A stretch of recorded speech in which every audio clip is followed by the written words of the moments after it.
Assalamualaikum, my name is Nuratira. Today I will present about the rubber product. The rubber product that I have been chosen is braided or knitted rubber hoses, which has the smooth finish. So we will start with the formulation of the rubber braided rubber hoses, which includes the natural rubber, peptidizer, butyl rubber, zinc oxide, stearic acid, Phenox TDQ, and 550 black, China clay, whiting, naphthalene oil, mineral rubber, wood resin, paraffin wax, pilker, MBTS, and sulfur. This formulation has two sections, which is for the tube and the cover.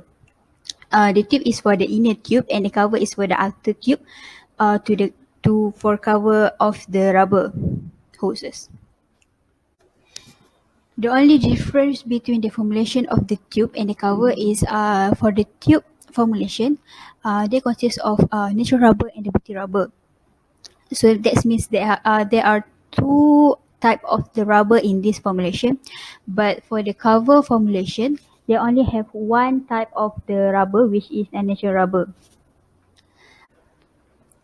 The typical properties for the formulation of the tube and the cover has been uh, stated in this slide, which is the scotch time for the tube is 3.5 and for the cover is also same 3.25, and for the cure time is 10.58 for the tube formulation, and for the cover formulation is 9 minutes.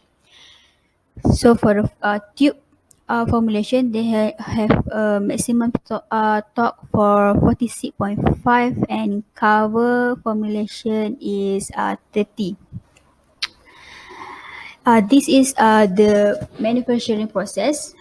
This is a general flowchart.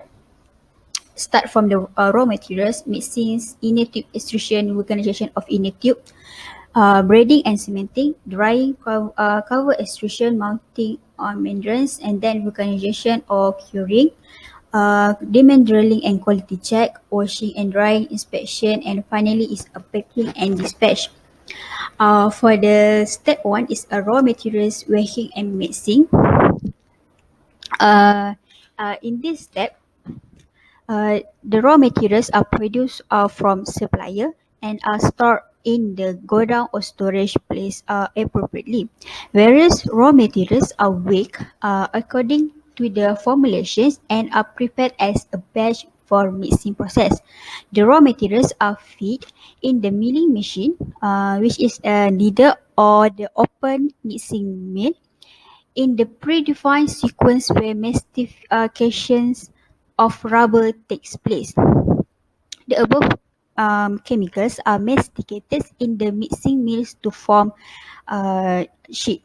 Quality check such as rheometric properties testing is done on the compound prepared. For the step 2, which is extrusion for the inner tube. Firstly, the extrusion machine is made ready for operation by fixing appropriate die and maintaining adequate temperature. The rubber compound in the mill is cut into strip for extrusion purpose. This strip of rubber compound passes through the extruding machine and comes out in a tube form. The physical characteristic of the extruded rubber is as per the die fits in the extruding machine. Temperature of the machine needs to be constantly monitored to prevent compound from getting cured. This extruded product forms the inner tube of the hose. The next step is the vulcanization of the inner tube, which is the inner tube is sent for continuous curing process. The inner tube is vulcanized under steam pressure for 3 to 4 hours in vulcanizing chamber. Then for the step 4, which is braiding and cementing, the braided the inner tube is passed through the braiding machine where it is reinforced with yarn. This yarn forms the outer cover for the inner tube and provides strength for the hose. And the braided inner tube then is passed through a cementing solution which increases the tube strength, and this will produce the cemented inner tube. Next step is drying in the steam chamber. The cemented inner tube is dried in the steam chamber for 3 to 4 hours. This process is done to dry the cementing solution and produce the finished inner tube. For the step 6, which is extrusion for the outer tube, the dry inner tube is passed through the extruder to cover it with an outer layer of rubber compound. The rubber compound is fed into the extruder, which form the uncured outer cover of the rubber hose.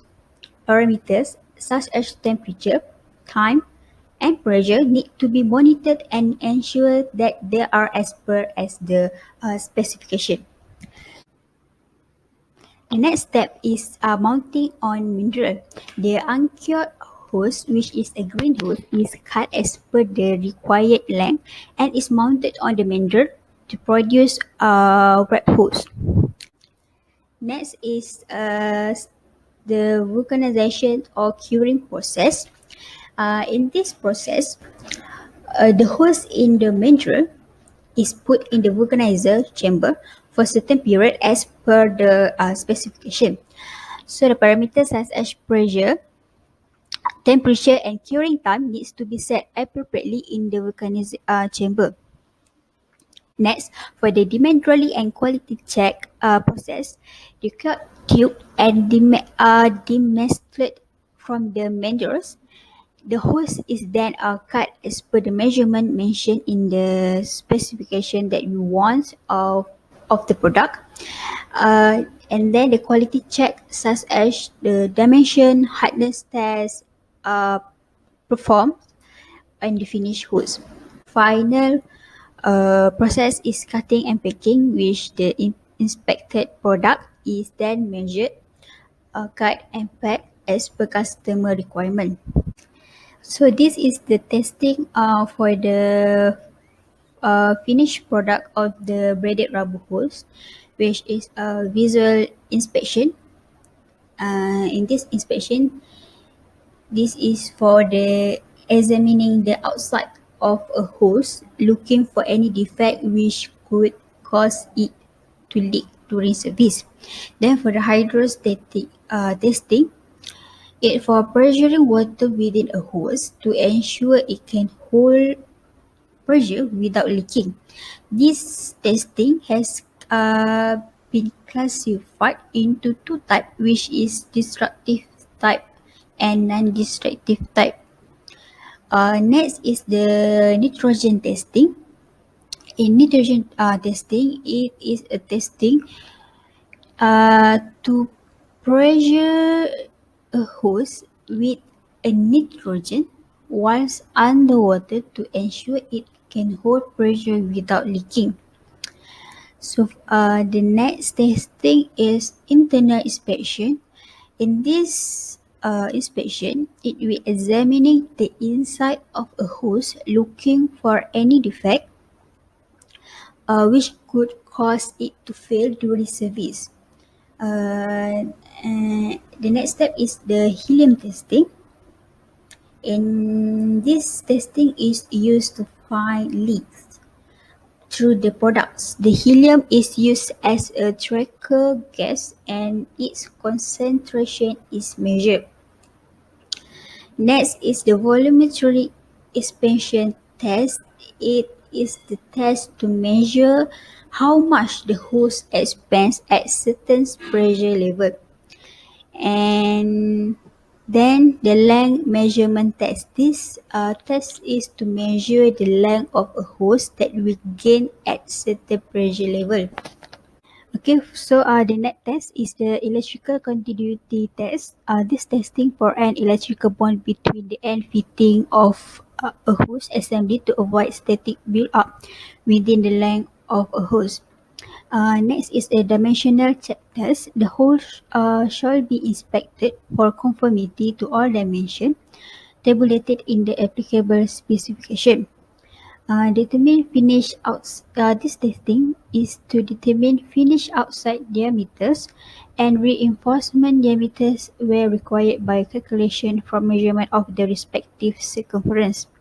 And the final test is the resistance to vacuum test, which is the hose shall not blister nor show any other indication of failure when subjected to the specified vacuum for a period of 5 minutes. Okay, that's all for me. Thank you.